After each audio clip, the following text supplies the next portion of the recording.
Sejam bem-vindos a mais um episódio do podcast Físico de Elite. Meu nome é Matheus. E eu sou Gabriel Fenato, criador e fundador do AJT. E hoje a gente vai estar falando sobre estratégia de como alcançar o físico de elite, não é? Exatamente, hoje a gente vai falar um pouquinho sobre a estratégia que pode estar te levando no físico de elite. Claro, o físico de elite você tem vários caminhos para percorrer, mas hoje a gente vai abordar a nossa metodologia, a nossa estratégia para de fato chegar no físico de elite. Então, aí eu queria a primeira pergunta, qual é essa estratégia? Sendo direto ao ponto. Falando assim, uma pergunta bem ampla, né? Não deixa de ser uma pergunta ampla. Qual é essa estratégia? A gente tem todo um passo a passo, um aparato de periodização, de um trabalho onde a gente constrói gradativamente ali esse resultado, esse físico de elite. Por quê? Pro João vai ser um tipo de trabalho, pro Zezinho vai ser outro, né? Falando aqui num sentido figurado. Porque nós temos atletas que já têm predisposição genética para ter velocidade, outros que não têm. E aí é onde entra toda essa questão da periodização e importância, né? E de entender a fisiologia individual de cada um. Porque se uma pessoa ela tem alta propensão para estar chegando, de repente, ali em níveis altos de potência, vai ser muito fácil trabalhar isso com ela. E não necessariamente o trabalho dela que vai fazer ela chegar no físico de elite. O trabalho igual ao do João, que, vamos supor, é muito bom de resistência, tem muita resistência de fibra tipo 1, consegue fazer aquele aeróbico, correr uma distância muito longa sem cair tanto ritmo, mas quando você pede para ele dar um sprint, por exemplo, é lento, né? Então tem todas essas questões envolvidas. Então, genética é um fator decisivo? Não necessariamente. A questão genética não é decisivo para onde a pessoa pode chegar. Ela é apenas um acelerador ou que pode te atrasar em algumas áreas. Então, por exemplo, se você tem... E, obviamente, que ela também determina o seu potencial, o seu limite, né? Porque, obviamente, você vai ter um limite. Seu corpo chega a um ponto que ele não suporta mais. Senão, todo dia tá batendo recordes deliberadamente. Então, um atleta que tivesse ali, ele sempre tá batendo recorde atrás de recorde. Então tem um limite, tipo... E não necessariamente é assim, né? Tem hora, tipo, que você só tá machucando o seu corpo? Quando você chega no limite? Não é que você tá machucando, mas é que o seu corpo, ele não vai responder de forma adequada. Então, por exemplo, eu quero ser mais rápido. Então, começo a fazer um protocolo de sprint, tal. Beleza, vou conseguir evoluir demais. Só que vai chegar um momento que eu posso treinar e não chegar em um patamar acima. Eu vou te dar um exemplo, o Usain Bolt. E aí o que acontece? Vai chegando fator idade. Então você treina, não tá evoluindo, bateu idade, acabou. Puxando o gancho agora pro futebol, é muito pior, porque no futebol você tem uma janela curta de espaço. Se você ali até os seus 18 anos, quando muito, 20 anos, podemos ainda pôr essa gordura. Se com 18 a 20 anos você não tiver chegado numa maturação física, de preparo físico ideal, já era. Porque aí quem vai te contratar, como é que você vai se manter nos times? Mas tem um limite, tipo, de idade, assim, pra você adquirir um físico bom? Não tem um limite de idade, porque existem atletas que depois dos 20 que começam a maturar. Seja porque iniciou tardiamente no futebol, seja porque não tinha nutrição adequada ou todo um protocolo em volta. Como, por exemplo, o Jamie Vardy, né? Ele conseguiu chegar com 27 anos, a gente pode dizer que o auge físico dele ali foi entre os 25 e 27, né? Premier League, jogou em altíssima intensidade, pode-se dizer que era o melhor preparo físico da carreira dele naquela época. Em 2016, né? Que foram campeões lá, o Leicester City. Então, existe essa possibilidade de você maturar depois, só que tem um porém. Vamos pôr para a realidade do atleta. Como é que um atleta vai se manter jogando se ele deu 20 anos, o preparo físico dele é muito abaixo? Como que ele vai se profissionalizar? Aí tinha os casos do Bruno Henrique, Michel jogava na várzea. Sim, existem casos e casos, como eu falei, do Jamie Vardy. Mas se você for pegar o Bruno Henrique, por exemplo, ele é um cara que sempre teve propensão para potência, velocidade. Então ele já tinha isso a favor dele. O Michael também de certa forma, não com a mesma intensidade, mas também tem. Então você tem isso, né? E outra, eles treinavam, eles jogavam, então eles não estavam ali também coçando o saco esperando a oportunidade de cair no colo. Em comparação aos atletas de base, tipo, tava em desvantagem. Pode ser que sim, Podemos dizer que sim. Óbvio que é muito relativo a gente determinar, não, estava ou não estava. Assim, a gente não consegue quantificar, mesmo porque o futebol são 4 pilares. O preparo físico é apenas um deles. Pode diferenciar, pode te levar para o alto nível, mas você tem que estar treinando em conjunto. Sim. Né? Senão não adianta, a gente pega o Usain Bolt lá, joga no campo e aí, não vira, como não virou. Já que você falou de valência, sabe, que você tem naturalmente, de acordo com a sua genética, como é que você equilibra isso entre meio que fortalecer o que já tem predisposto, bom, e suas deficiências? Como é que você equilibra isso? Treinamento. Se você quer equilibrar, você pode ver que vai ser muito complicado. Por quê? Existe quem fala, não, você tem que eliminar seus pontos fracos. Existe quem fala, você tem que potencializar aquilo que você tem de melhor. Isso é uma vertente metodológica que vai de cada pessoa, cada preparador físico. Eu acredito que seja muito mais benéfico você pegar um atleta e primeiro colocar os pontos fortes dele alto, né? Potencializar isso. Depois você balanceia, porque é óbvio, senão você pode estar muito distante. E aí depois você vai continuar focando nos pontos fortes. Por quê? Se eu pegar um atleta que ele tem muita dificuldade para ganhar velocidade, parar os treinos dele de resistência, ou praticamente cortar tudo, deixar ali uma vez por semana, vai cair demais o rendimento. Então a gente tem que saber analisar. E aí dentro disso entra a fase da temporada. Não adianta eu querer, como eu sempre falo, questão de velocidade, treino de velocidade. Não adianta eu querer fazer um treino de velocidade e colocar isso numa pré-temporada, onde lá dentro do clube, né, ele tem um nível de desgaste físico muito grande. Ele não vai ter energia para fazer um trabalho de altíssima intensidade que tem que ser para ganho de velocidade. Ele vai estar fadigado. Como que se treina velocidade em fadiga? Não sei não. Não tem como, porque a partir do momento que você está fadigado, você começa a treinar resistência. Óbvio que a gente teria que aprofundar muito no estudo do sistema neuromuscular do atleta. Mas tem como medir isso aí? Tipo, de qual ponto a qual ponto você está treinando velocidade e resistência? Sim. Tanto pelo controle de carga interna, quanto a gente usa um teste muito de campo, assim, prático, aplicado, fácil, que é o Counter Movement Jump. Porque que é o primeiro protocolo, a semana 1 do Desafio Físico de Elite, semana 1 do nosso método domínio treinamento, é justamente o quê? Avaliação física. O que tem dentro dessa avaliação física? O CMJ, Counter Movement Jump. Que é o quê? É um salto que você vai descer ali e saltar. Quando você salta, você já automaticamente vai sair o resultado se você tiver uma plataforma de contato, que é o profissional, que custa aí 10 mil reais, é usado pelos grandes clubes. Só que aí você tem um modelo dos aplicativos, que é uma predição, só que ela tem uma fidelidade muito grande, por isso que a gente usa. Porque a gente consegue ter uma fidelidade boa e ao mesmo tempo consegue ali chegar num resultado que seja coerente. E aí a partir desse resultado a gente consegue pegar a média de 3 saltos e a gente acha a média para aquele atleta naquele momento. Ele vai treinando, à medida que ele vai treinando, você vai avaliando. O que a gente faz? Antes do treino, o atleta salta, aí ele saltou, você vai ver. Essa média hoje tá acima, tá menor, caiu, entendeu? E aí você tem que se basear muito naquela questão também. Se o atleta tá treinando e ele sempre está piorando nos resultados de potência, o que significa? Tá treinando em excesso, tá ficando muito fadigado, o sistema neuromuscular já não tá respondendo adequadamente, e aí você não consegue ter intensidade, se você for dar sprint. Então, pegando até um exemplo meu, um erro meu que eu tinha muito nos treinos era isso, treinar 2 períodos muito forte, todo dia.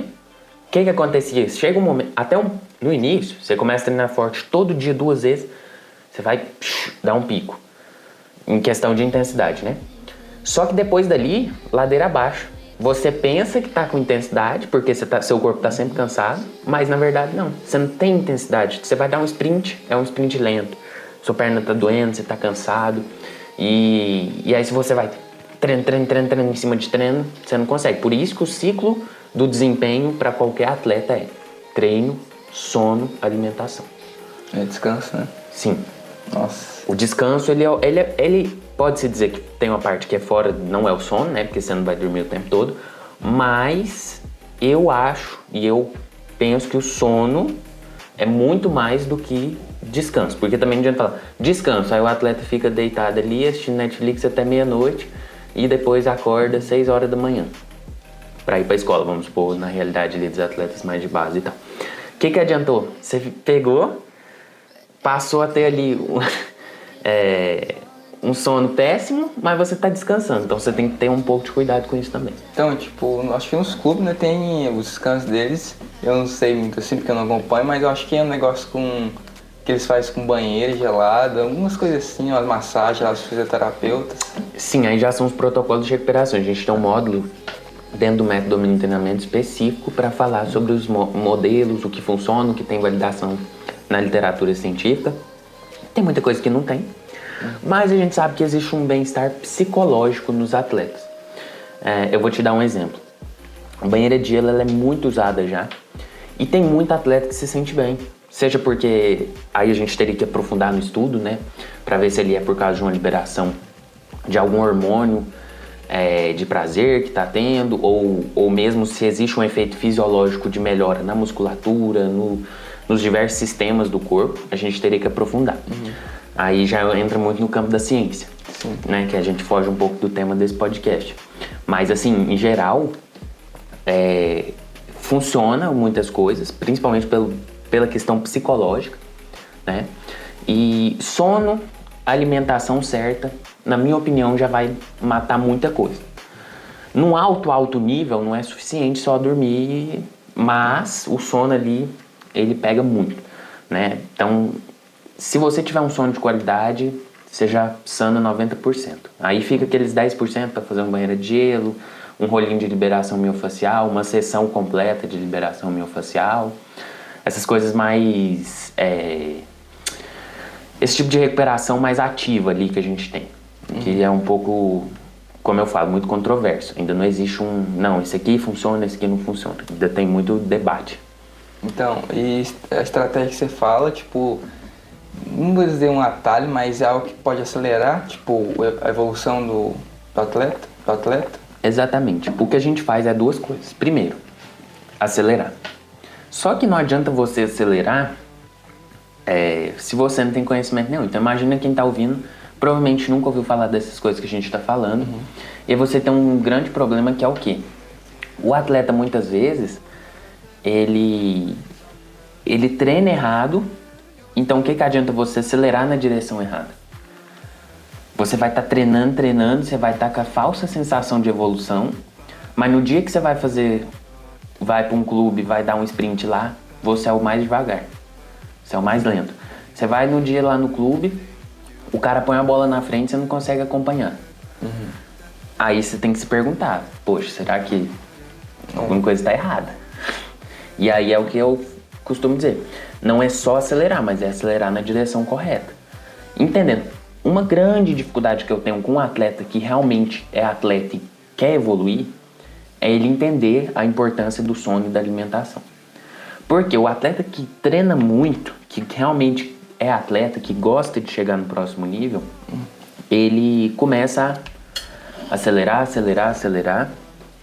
e aí ele treina de manhã, treina à tarde, treina à noite, e ele não consegue, de fato, dar o tempo necessário entre as sessões. Aí um erro que muitos atletas cometem, o cara treina resistência de manhã, chega à tarde, ele ainda tá sobrando, ele vai quer fazer um treino de sprint.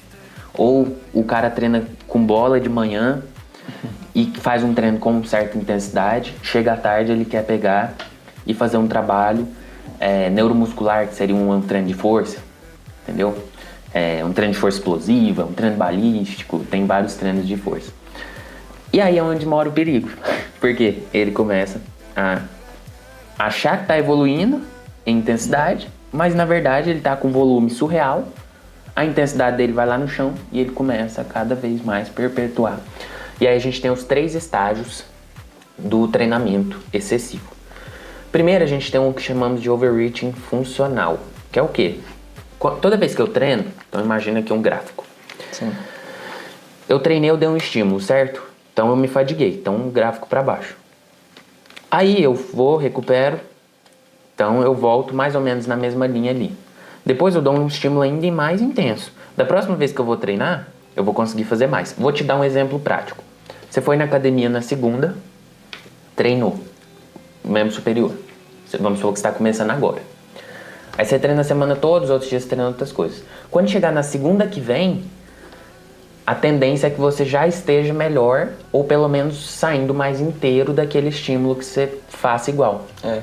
Aí na terceira, quarta semana, aquele estímulo que lá no início você ficou quebradaço, agora já é um estímulo steady state, que é o quê? É um estado de equilíbrio. Você faz ele, você não vai morrer, não é nada, é óbvio, mas também você não vai... Vira rotina, né? Tem muita fadiga.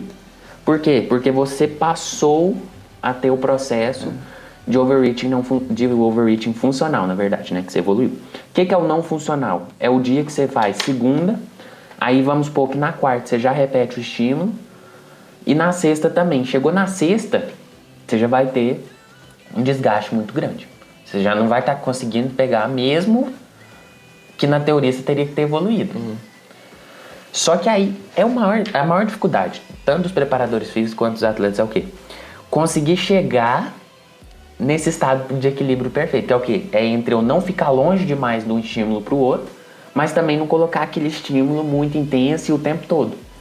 E que é o que eu tô falando. Às vezes o atleta, um treina de menos, o outro quer treinar 3 vezes por dia, fazendo um monte de coisa louca. Não dá conta. Então a gente tem esses dois cenários acontecendo. E aí eu preciso saber dosar bem isso. E aí é onde a gente tem que estudar a fisiologia, treinamento, periodização. Principalmente a periodização. Que aí entra no controle de carga interna. Porque controle de carga interna, ele te dá um parâmetro real, foge daquele campo do achismo. Passa a ser uma coisa concreta, real, que você vai ter dados para trabalhar. E aí é outra coisa, você trabalhar com coisa real, com planilha, e isso é alto rendimento. Então, o alto rendimento, ele é justamente quando você passa a ter monitoramento do treino, você passa a ter estudos. Porque todo preparador físico, o que ele faz na verdade? Ele está estudando o atleta. Essa é muita diferença do fitness, né? Eu vou te dar um exemplo. Você pega um fitness, você vai lá na academia, o personal te passa... Esse é o grande erro dos personagens de academia, por isso que eles não fazem você evoluir. Você vai chegar lá, ele vai te passar uma planilha, aquela planilha vai durar um mês, tá? Já começa o grande perigo aí, porque a gente precisa ter variação de estímulo. Imagina uma pessoa que vai treinar todo dia, ficar fazendo as mesmas planilhas durante 1 mês, 2 meses. É isso que é eu o que tenho, acontece. tipo, esse fica na minha cabeça, tem que ter uma variação semanal, como é que é o período de 1 mês. Sim, vou chegar lá, deixa eu só terminar a linha de raciocínio. Então a gente tem esse personal que ele faz o quê? Passa ali um treino padrão, que dura 1 mês, 2 meses. O que acontece? Chega ali na quarta semana, até a quarta semana ainda, tudo bem, você vai ter uma certa evolução, porque você ainda está progredindo em carga, mas vamos supor ali que chegou a partir da 5ª semana. Acabou, o estímulo ali ele já não é suficiente, você precisa variar. Porque a gente tem dentro da cinesiologia uma coisa que a gente chama de eixos, de planos de movimento. Se eu estou sempre trabalhando no mesmo eixo, da mesma forma, vou ter uma certa evolução a longo prazo, pensando em hipertrofia, sim. Mas pensa para um jogador de alto rendimento, os movimentos são complexos. Nós não estamos falando aqui de um movimento que o cara pega e levanta o braço aqui. Nós estamos falando de movimentos que o cara tem que ser altamente funcional. Que ele tem que correr, ele tem que mudar a direção, ele vai dar uma lambreta, ele tem que fazer movimentos com mobilidade, ele vai dominar a bola no alto, ele tem que ter uma mobilidade. Isso não é movimento que se vai treinar fazendo uma planilha fixa, rígida, sem avaliar o atleta, né?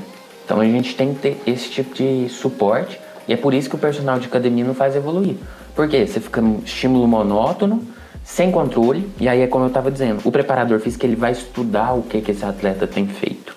Ele vai estudar, esse atleta está faltando mobilidade, que é as avaliações de movimento que a gente faz, está faltando estabilidade articular, por isso que tem incidência de lesão, tem assimetrias, seja a nível de quadril, joelho, que podem estar causando, ou outros membros também, outras articulações, que podem estar causando lesões.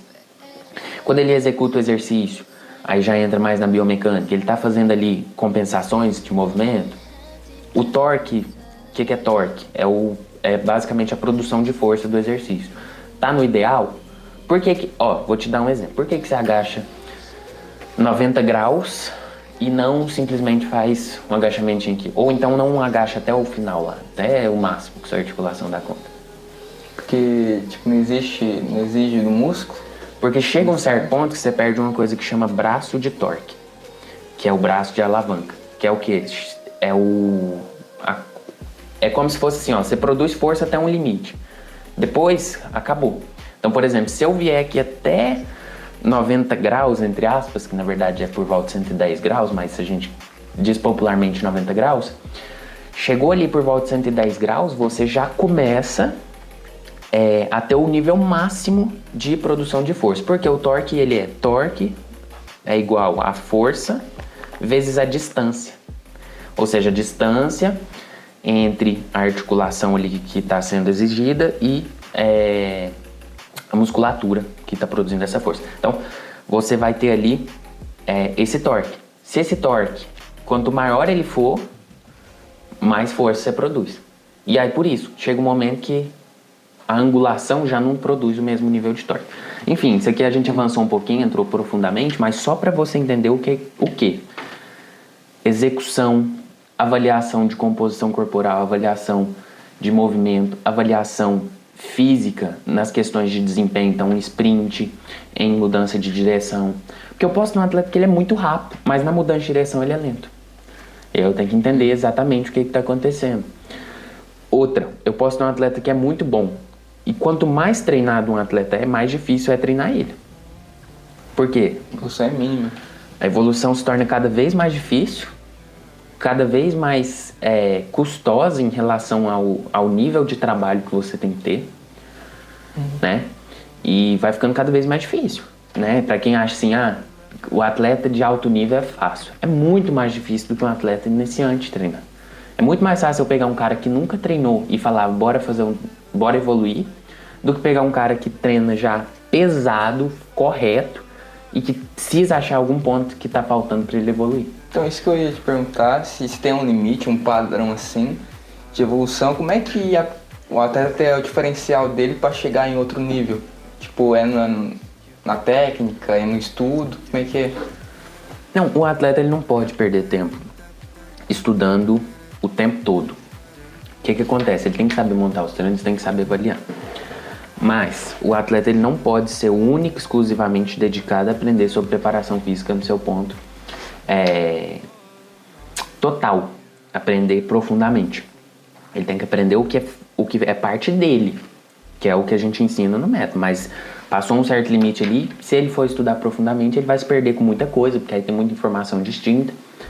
Se ele tiver que ler um artigo científico, pelo amor de Deus, acabou a carreira dele. Então não faz sentido isso aí. Mas o que a gente precisa pro atleta se diferenciar na questão física, do preparo físico, é um trabalho de alto rendimento, de qualidade, que esteja direcionado corretamente. Ou seja, onde ele vai entender os pilares, fundamentos do que ele precisa fazer. O que eu, atleta, preciso saber? Eu não preciso saber tudo. Eu preciso saber o quê? O que eu vou treinar amanhã, né? Como que eu vou treinar? Quais são as séries, repetições, tarará, e aonde eu vou treinar. Pronto. Fora isso, o que ele tem que saber? O que eu vou comer? Qual que é a minha alimentação? Sim. E por fim, ele tem que saber que ele tem que descansar entre os estímulos.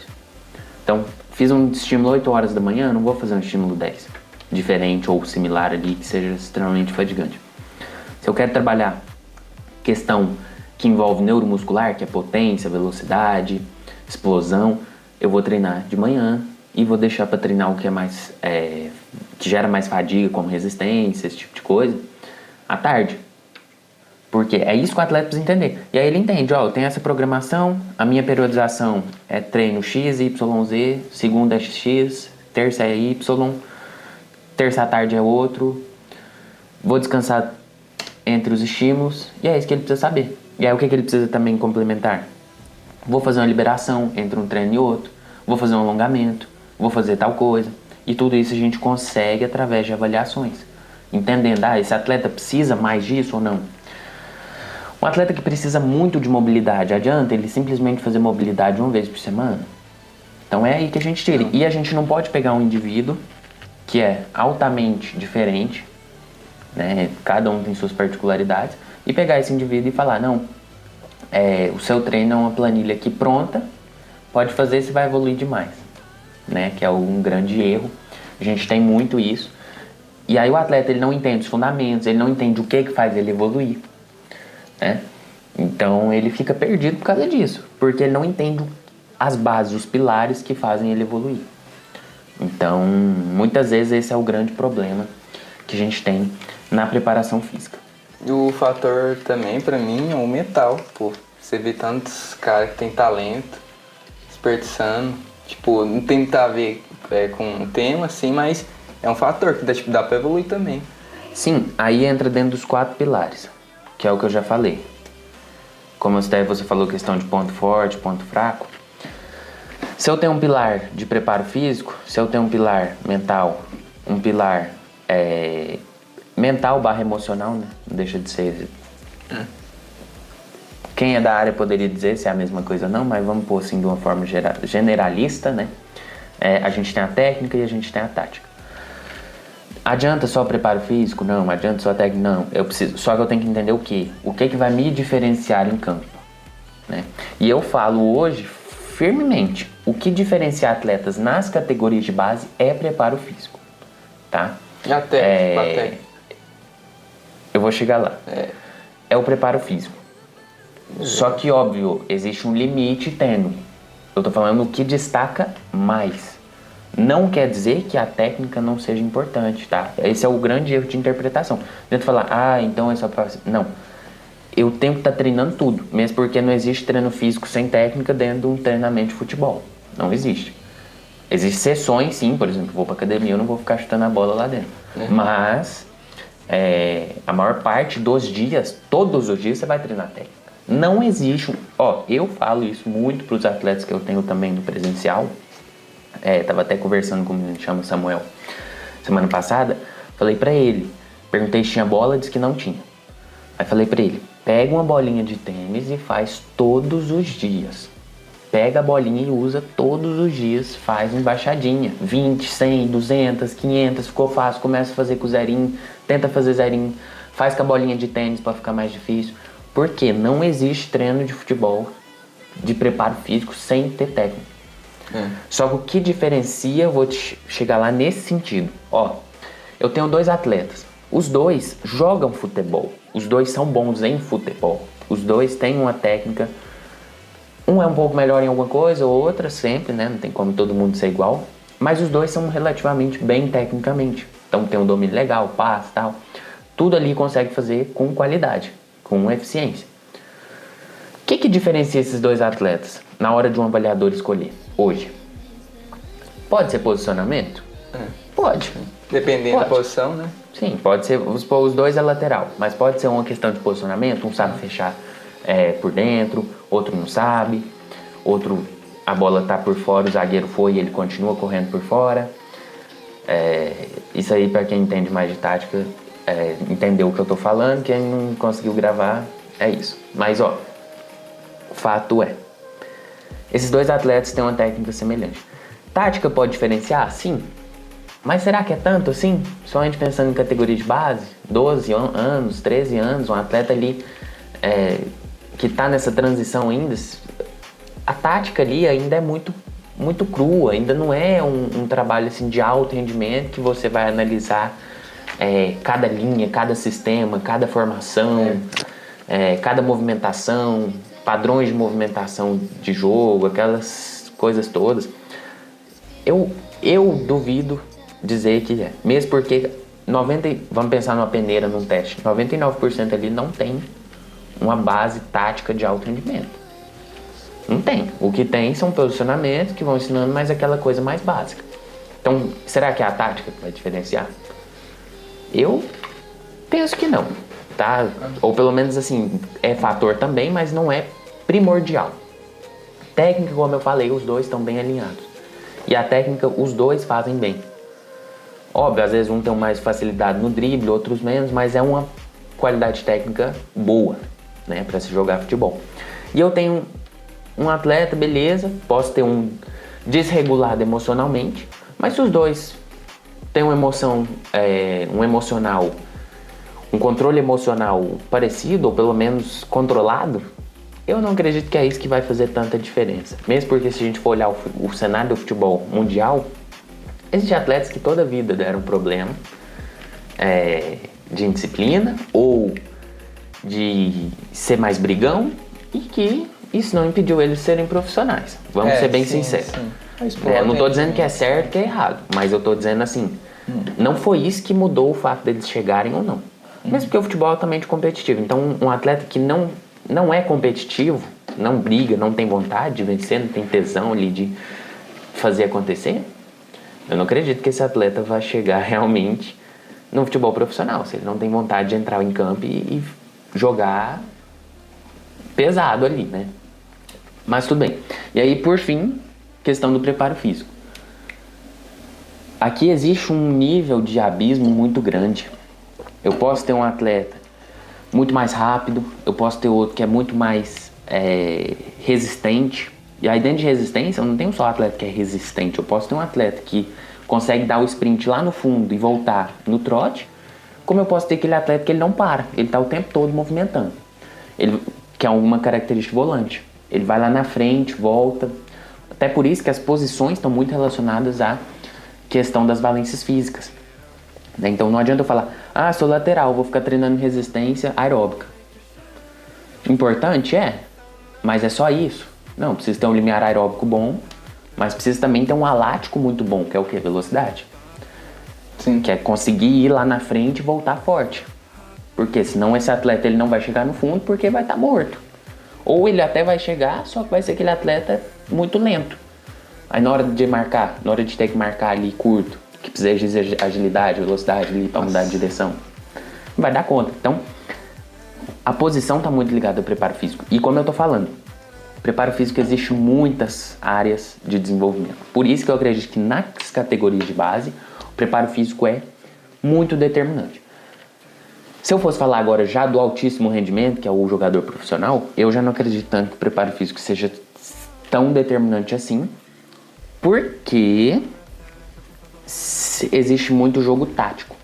Então todo mundo ali é rápido, todo mundo ali tem uma certa capacidade. Óbvio, nem todo mundo vai ter a mesma velocidade, aí por causa que o nível é muito alto, a velocidade rápida para nós, mas para ele seria lenta, né? Pelo nível que ele tá. Né? A gente tem muito exemplo de jogador que sai do Brasil, chega na Europa e não tem velocidade, parece que é um jogador lento, né? Que às vezes aqui no Brasil ele teria uma velocidade suficiente. Enfim, então nesse cenário a gente pode até ter diferenças, mas eu não acredito que seja o fator que determina o time que vai ganhar, por exemplo. E aí já seria muita questão tática.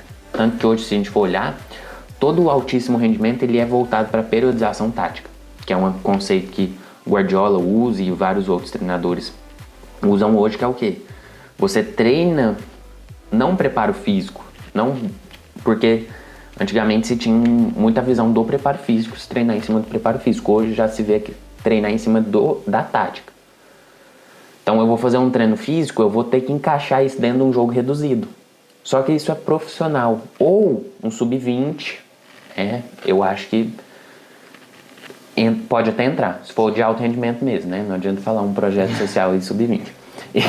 Com todo respeito. Agora, o preparo físico, nas categorias de base, principalmente nessa janela entre 13, 17, 18 anos de idade, na minha opinião, faz toda a diferença. Toda a diferença. Mas aí, como eu falei, né? É discordem, mas pensando desse ponto de vista, eu acredito que de fato seja. Eu acho que foi você que falou que, tipo, a base faz um certo trabalho físico, aí quando o atleta vai profissional, tipo, é outro, coisa de outro mundo, sabe? Totalmente diferente. Inclusive com a massa muscular. Tem o atleta antes, tem uma certa massa muscular e depois, tipo... Exatamente. Evolui. E aí você pensa em força. Qual que é a fórmula de força? Massa vezes aceleração.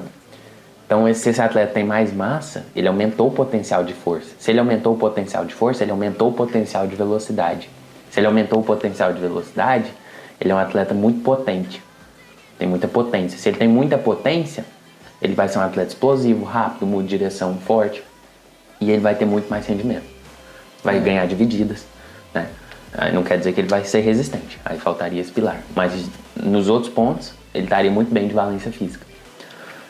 Por isso que todo atleta que não tem uma certa maturação, ele cai muito de rendimento, né? Se você for ver ali jogadores que por muito tempo não conseguiram maturar, eles tinham outros diferenciais muito fortes, né? Então, vamos supor, e vai da característica, porque igual eu falei, físico de elite é o termo que a gente usa para determinadas valências, mas é muito amplo, porque eu posso ter um atleta que ele tem uma característica de força e tá tudo certo, é uma característica que o treinador vai precisar. Adianta esse atleta ele querer da noite pro dia ficar um atleta rápido e veloz? Não vai dar conta, não vai cair de rendimento e não vai conseguir. Então são características. Adianta eu falar assim, vou pegar um zagueiro e pôr um zagueiro magrelo, rápido, que dribla. Será que vai funcionar? Será que vai ser o destaque? Às vezes, agora, se é um ponta, adianta um ponta pesado, forte, pesado, lento ali, não vai dar certo. Então é questão da característica da posição também. Sim.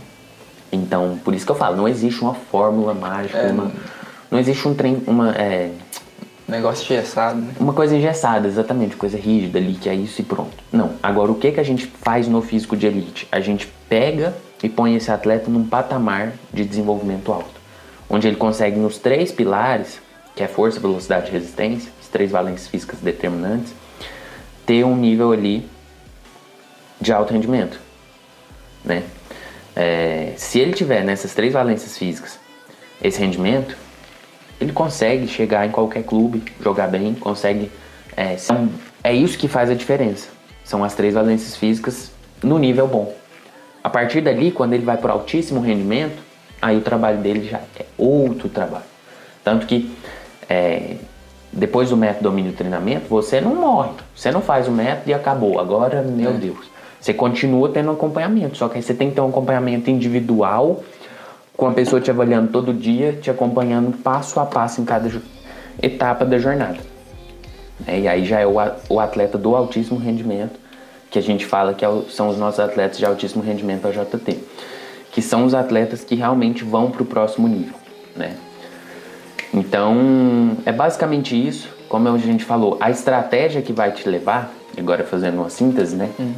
A estratégia que vai te levar para o físico de elite é uma estratégia que tenha uma boa periodização, que possa te acelerar e que esteja no caminho certo.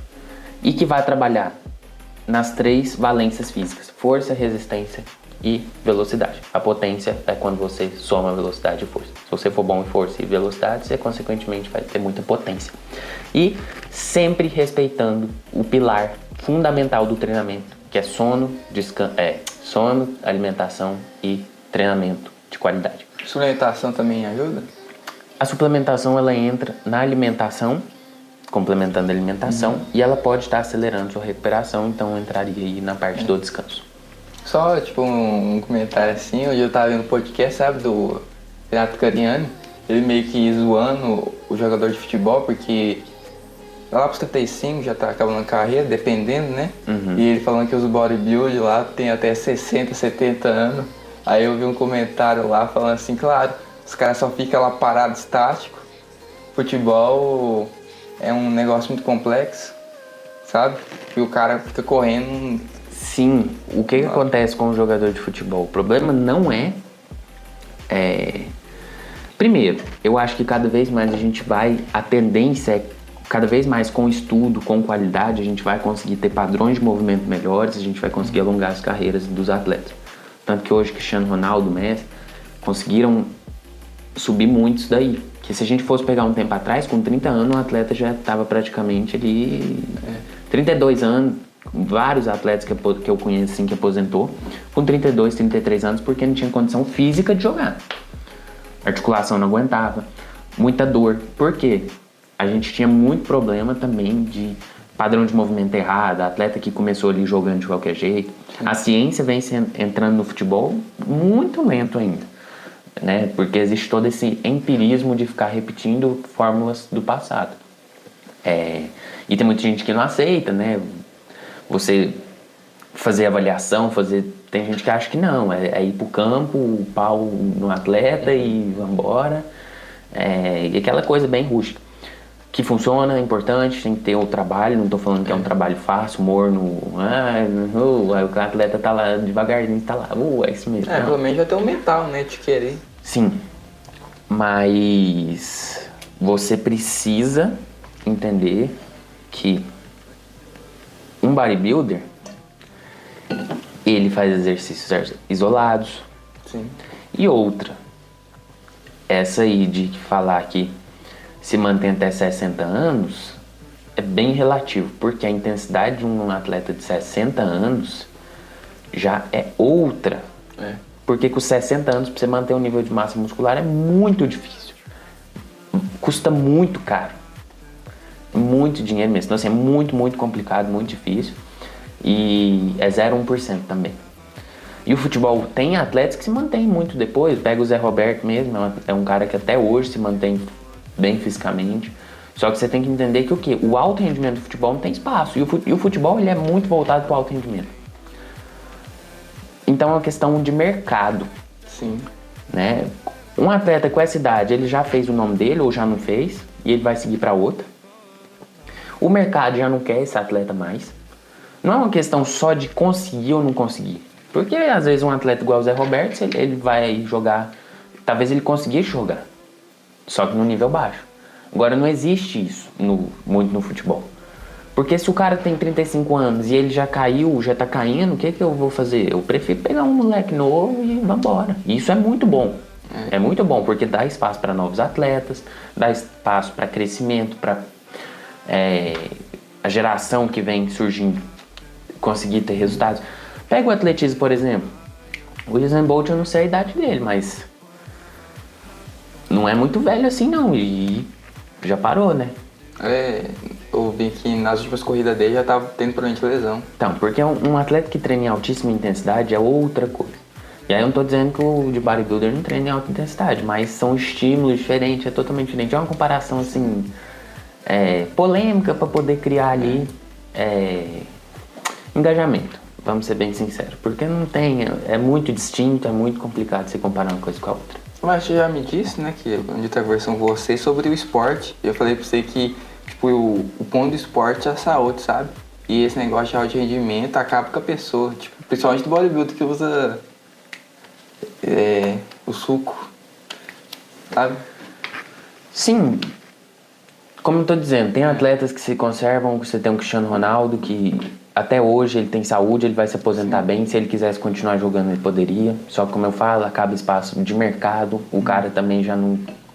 O cara cansa também, aquela coisa repetitiva, ele quer uma hora descansar, quer ir curtir o que ele conquistou. Então, eu acho, né, que o alto rendimento pode destruir uma pessoa, como pode não destruir. Né? Você pegar aí o Cristiano Ronaldo hoje, eu tenho certeza que ele vai aposentar com muita saúde. Sim. E aí tudo isso com bons padrões de movimento, com trabalho, com intensidade. Né? Porque antigamente tinha muito essa visão mesmo, bebe cachaça, mas joga bem. Romário. Até quando? Aí o cara fica velho, rapidinho aposenta, não dá conta de manter, entendeu? E termina depois mal, se for jogar uma pelada não dá conta, porque já tá todo ferrado. Pô, mas eu acho que o Romário meio que hackeou isso aí, porque ele jogou até uns 41, sabe? Tipo, fazendo uns 40 gols no Brasileirão. Sim. Tipo, e eu não treinava, assim, entre aspas, sim, mas... Mas a gente não pode pegar a exceção como a regra. Bem exceção isso. A gente não pode pegar... Porque muitos atletas aí, fazendo tudo certo, com 35 anos já estão ferrados, imagina um cara fazendo um monte de cagada aí, né? E hoje também não tem espaço mais pra isso, porque a própria torcida não aceita muito esse tipo de coisa. Sabendo do que tá envolvido, dos riscos desse atleta ir pra uma balada e ter um problema maior, esse atleta se acidentar. volta correndo com o carro, tá alcoolizado, vários problemas que a gente sabe que tem, então não faz sentido isso daí. Mas esse foi o tema, eu acho que ficou muito claro aqui a questão da estratégia. Não é uma coisa fechada, não é. A estratégia nossa está sempre em aberto, sempre em crescimento, sempre em evolução, pautado na ciência, no estudo e no comprometimento em evoluir o nosso método. Por isso que nunca é fechado. Por isso que o método, ele é uma assinatura de 1 ano. Depois de 1 ano, você vai ter novidades ali entrando. Você vai ter mudanças, você vai ter novos estudos que a gente pode estar tendo, novas visões. E é isso que funciona o processo. Onde tudo é rígido, não se há espaço para evolução. E aí você nunca vai ter progresso. Então é isso. Muito obrigado pela conversa. Até a próxima. Espero que vocês tenham gostado. Falou!